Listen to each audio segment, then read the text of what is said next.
You and Kobe worked on two books together over the course of a few years. How was it collaborating with him? It was extraordinary. Kobe really was an amazing person to work with. His ideas were really well thought out, really imaginative. He knew some of them were overreaching, like it was too much, but he acknowledged that. He always knew when he was pushing the envelope too far or looking for something that was just not doable in a single book. So if he blew up the story, which happens a lot, he would then call first thing in the morning and apologize and then provide a solution.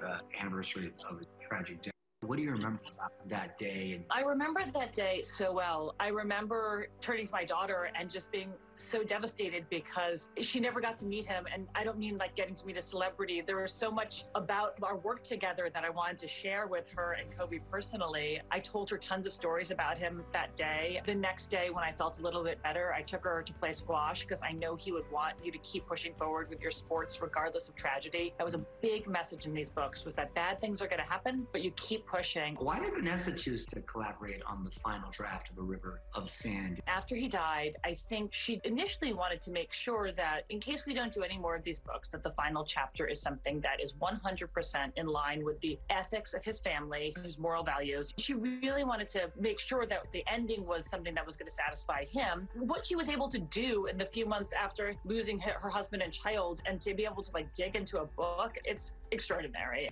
One of the things I love, she emphasized that Kobe really wanted the books to represent kids from all ethnic, racial, and class backgrounds. Did you have discussions about that? That was incredibly important. That was sort of the primary mission of these books. He wanted to use the fantasy world and put kids in it who don't see themselves reflected in fantasy fiction.